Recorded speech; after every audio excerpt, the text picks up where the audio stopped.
Welcome to Hard Mode and Hardware, and welcome to this power guide for Astroneer. So in this video I'm going to take you through everything related to power in Astroneer, from generating power to managing power and storing it. We'll kick off with the basic generators first. So here on the left hand side we've got the small generator. This is unlocked when you start the game, and it takes one compound to build it, and it runs on a single unit of organic material.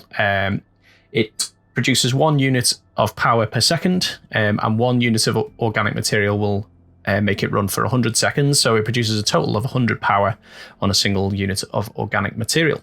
On the right hand side, we've got the medium generator. This is 3,750 bytes to research.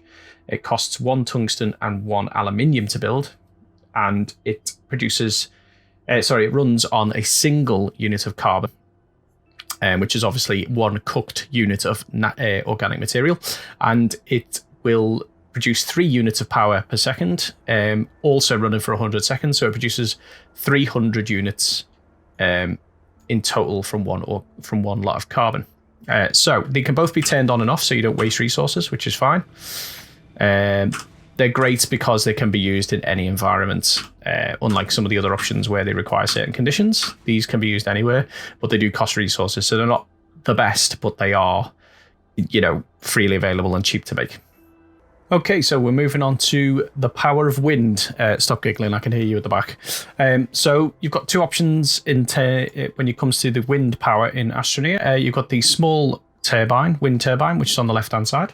That costs 500 bytes to research, and it's just 1 glass to build. That will produce 0.5 units per second of power. And on the right, we've got the medium wind turbine, which is 2,500 bytes to research. It costs 1 glass and 1 ceramic, and that produces double the small wind turbine at 1 unit of power per second. Obviously, these are reliant on there being some sort of wind. As you can see at the moment, there's some gusts of wind going apart, and it's just stopped as I said that. And you're looking for those gusts of wind, and once they're around, it'll start to spin the wind turbines and generate power. And these can work in some of the caves as well, because you do get drafts in some of the caves, and I'm told this isn't a bug. This is meant to happen. But yeah, you are reliant on some sort of airflow to get these moving. So they're great for when you want to store power, because they'll just keep going on and off. I tend to put one of these on the buggy, or sometimes on the rover, because it'll just tick away recharging the unit. Whereas obviously the generators require fuel, and the solar panels require sunlight.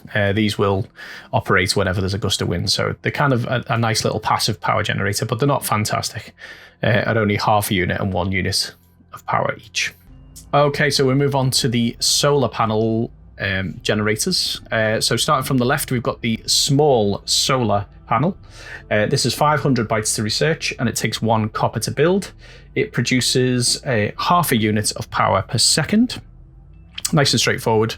It takes up a single slot, or it's got its own single small platform if you just plop it on the ground. Same with the small generator and the small wind turbine. In the middle, out of these 3, we've got the medium solar panel. This costs 3,750 bytes to research. It costs 1 copper and 1 glass to build, and it produces 2 units of power per second. So a bit better. So it's 4 times the energy generated by the small one, but it is a bit more expensive to build. And on the right hand side, we've got the solar array. So this is 6,250 bytes to research. It does have quite a few materials to it that it needs. So it's 1 copper, 1 glass, 1 plastic, and 1 graphene. So you're going to be hunting around for the materials for this one. But it does produce the most energy from any buildable single item at 8 units per second. Obviously, all 3 of these are reliant on sunlight. So here on Silver, half the day is sunlight, so it's not too bad. Obviously, don't block them with anything. But on other planets, the sunlight's not so great, and the day rotations can take a bit longer, so they're not always the best option. However, like the wind turbines, they are good to be passive power to fill up batteries and things like that. And they will just work when there's sunlight. You don't have to worry about them turning them on and things like that. So the medium solar panel does require a medium platform, whereas the small solar panel and the solar array both stand on their own. Okay, so then finally out of the power generation items, we've got the RTG, which, if you're interested, stands for Radioisotope Thermoelectric Generator. It's allegedly sort of based in fact. They use something similar for space travel, or it's being developed for space travel. I'll be honest, I haven't read into it that much, but yeah, it basically runs under its own steam. It produces energy from the natural radiation in the atmosphere, is, from what I can tell, is what it is. In the game, it costs 12,500 bytes to research. It's probably one of the most expensive items you can research in Astroneer at the moment, if not the most expensive. It costs 1 nanocarbon alloy and 1 lithium to build. Stay tuned to the channel because I will go through a quick video of how to get to nanocarbon alloy, just step by step, what you need to produce in what order. It'll be a very quick video, so don't forget to subscribe and hit that bell so you don't miss that video. But back to the power generation. It's 4 units per second for the RTG, and it runs all the time on any planet, in the caves, anything. So it's a good, reliable source of energy. It doesn't produce the most power, but it will always run and it'll never turn off. So it's great to mount on rovers. It's great to take with you to other planets when you're setting up bases on other planets. It's a great one. Expensive to build, but it's always running, so it's a good one to have. Okay, so we'll move on to the power storage items, and then we'll go through a little bit of power management. So first up, if you look at my backpack, we've got the power cells. These cost 800 bytes to research, and they are 1 zinc to produce. They produce 1 unit of energy. 1 unit of power per second, and they have a capacity of 48 units. These are a temporary storage item, so they're not so much storage as they provide a temporary boost to your power. So if, say, you've disconnected from power and you've got one of these attached to your backpack, it will then, once you start using the power in your backpack, it will start replenishing it at 1 unit per second until it's completely run out, and then it's expended and you can't use it anymore. So I've got my boost mod and my drill mod 3 on my terrain tool. I'm going to walk away and just show you quickly how this works. So let's just get rid of this backpack. I'm going to dig here because it will use the power. As you can see, I'm using up the power. So whereas I normally wouldn't get any power back from this, you'll watch now it starts replenishing it. And as you can see, it's used some of the units on the back. I'll just use it up so we can see exactly how it ends up. And there you go, you can see it's gone. So that's basically how the power cells work. So similar to the power cells, you also have this item. So if I stick this, bear in mind the power cells can go on at any item, any single slot. So the small battery works in the same way, but obviously it's not expendable and it is rechargeable. So you can use it out and about in the wild, but you've got to remember that it needs to be charged, and you can't charge from anything that hasn't got a power source. I don't think you can charge from the buggy. Maybe you can charge from the rover. I don't know. But anyway, the small battery costs 2,000 bytes to research. It costs 1 lithium to make, and it produces 1 unit of power with a storage of 32 units. So it hasn't got the same storage as the power cells, but it does replenish and it doesn't disappear when you've used it up. So it is better in some ways, not as much power, but it is reusable, so you can constantly recharge it. It's great for if you are out and about around your base, or if you've got a power line that can recharge. If you've got your tether on, it will recharge the battery as well. It's just a good lifeline to have. But also similarly, obviously you can attach it to a rover, to a buggy more likely. I don't think you'd use it on the rover, but you can attach it to a single slot and it will add extra power and just add that extra storage. Okay, so the third power storage item is this medium battery here. It costs 3,750 bytes to make, to research, sorry, and it's 1 zinc and 1 lithium to produce. It produces 3 units of power per second when it's in operation, and it's got a capacity of 256 units of power. So it has got quite a high storage.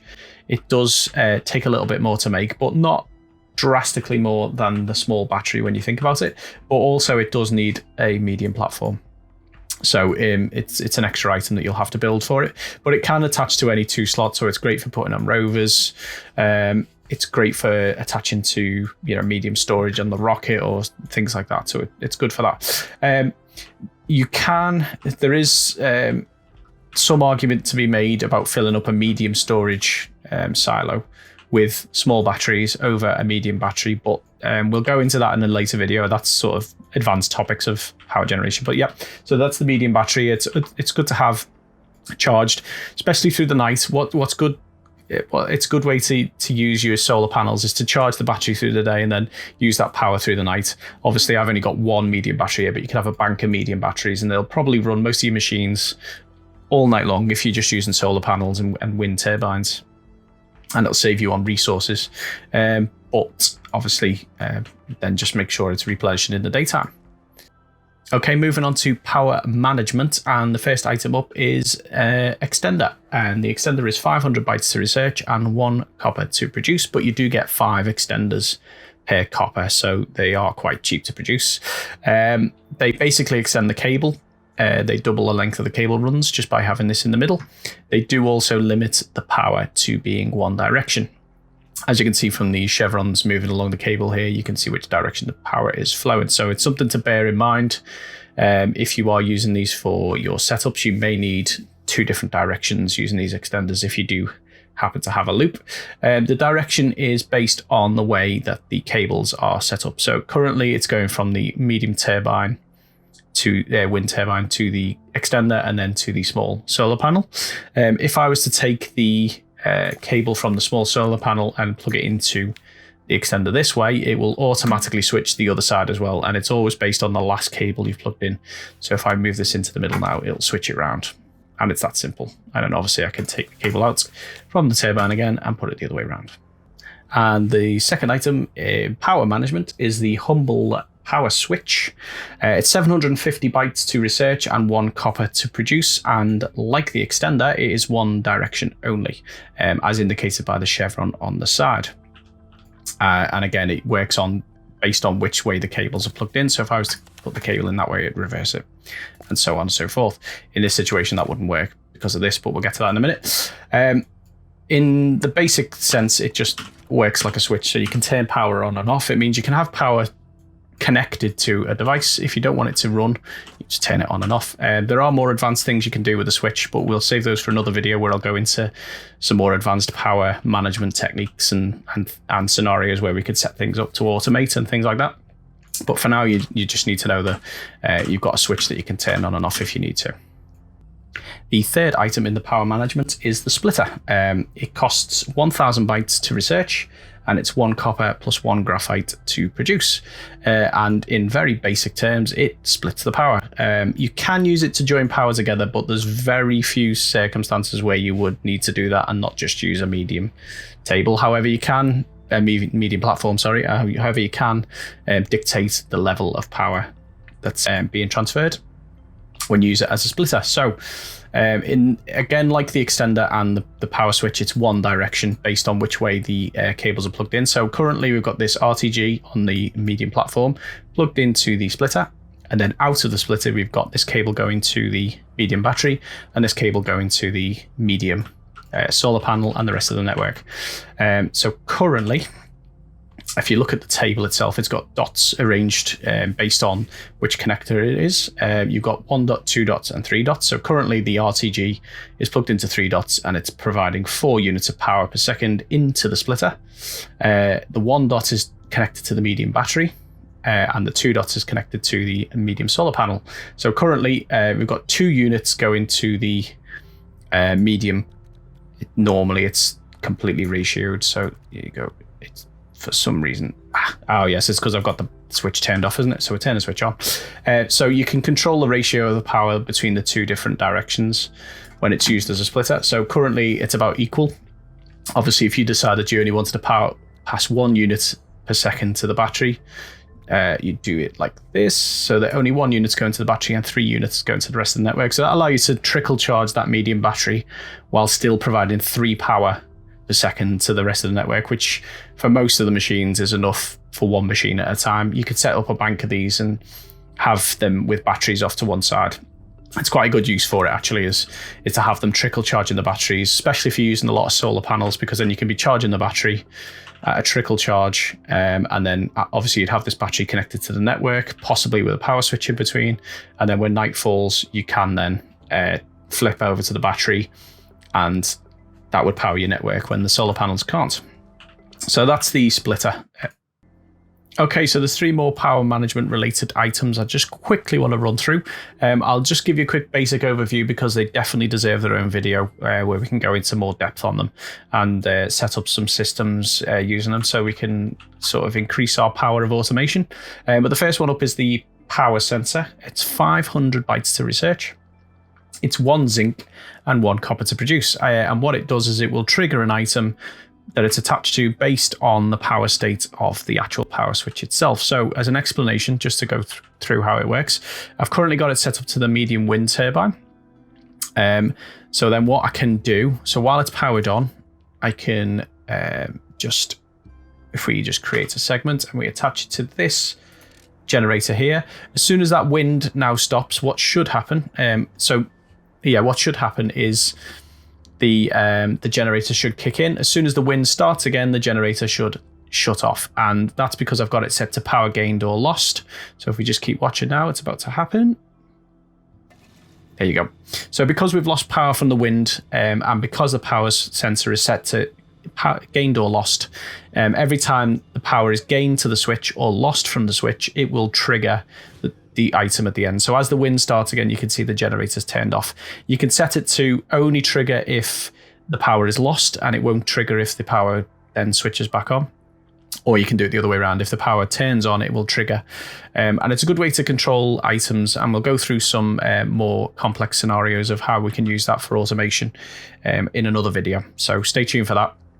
Okay, so the second of these sensors is the battery sensor. It works in much the same way as the power sensor, but it specifically caters for batteries.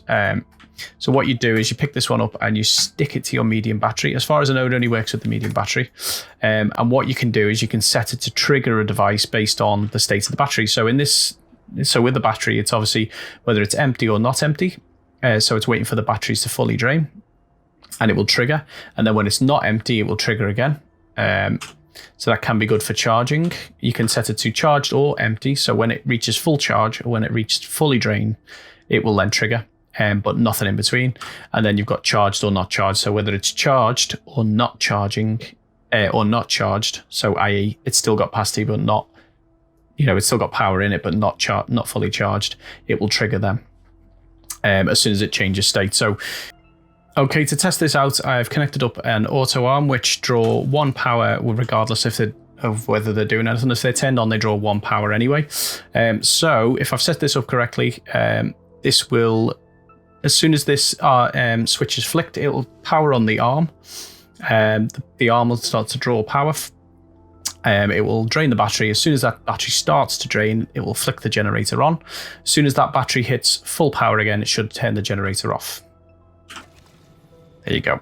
So currently the generator's recharging the battery, but obviously with the power going out to the auto arm, it's not going to fully charge the battery. But if I turn this off, the battery becomes full and it turns the generator off. So that's one situation where you could use the battery sensor to make sure that the battery is charged. If you're using generators to produce power, then it can be a good way of controlling the generators to charge the battery. And there's more advanced, I'll go into it in the following video obviously, but you can turn on auto arms and things like that with the same sensor, so that as soon as the battery is discharging, you can turn on the auto arm and the generator, and the auto arm will then keep feeding the generator, and then when it finishes, it'll turn off the auto arm so it's not draining power unnecessarily. Okay, so the final sensor to talk about is the storage sensor. It works in much the same way as the power sensor and the battery sensor, but obviously based on conditions of a storage item. So in this, it's got 3 different states. You've got full or empty, which means it will trigger when the storage is completely full or completely empty. It's got empty or not empty, which means it'll trigger when the storage is completely empty or whether it's partially full. And again, full or not full. So when it's completely full or when it's partially full, it will trigger. So in this setup, I've got it set up from the storage. It's got to be touching the actual storage item, and it can be a bit fiddly. Connected to the auto arm. As soon as I put this last item onto that storage, what it should start doing, if I remember to rotate the arm around, it should start pulling all the items off this storage into that storage. And then once it picks up the last item, and this is where it's got a little bit of a drawback, once it picks up that last item, it will turn off and it won't actually make it to that storage. So it's kind of got a slight limitation to it, but it's just one of those things you'll have to work around. But let's see if it works. No, because as I said, it's a bit picky about when it wants to work for some reason. So it'll now move all of the 8 items across. Well, as soon as it has moved 7 items and picks up the last item, it's going to power down, which means the last item will remain on the auto arm. And as I say, we'll go through this in more depth in the later video about power management and things like that. And there you go. It sent the signal to the arm as soon as it picked up the last to let it know that this storage is empty. It's now got that one arm. So it is that one item still on the arm. So that's a bit of a limitation, but we can take that off. We could now flick this around to this storage. Is it going to work?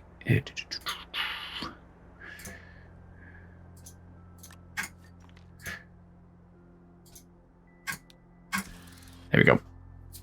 So if we turn the arm around, it would now move all those items across, but it isn't. So it's a good way to use the auto arm, because the auto arm, obviously, as I said, draws 1 power as soon as it's turned on. So you can automatically turn it off as soon as it's stopped moving things for you, which is quite handy to do. And we'll go through this in a later video. So if this has been useful to you, don't forget to give it a thumbs up and let me know in the comments if you've been using any of these items already and how you're getting on. Don't forget to subscribe if you want to see more of this content. Thanks for watching, and don't forget to play it on hard mode.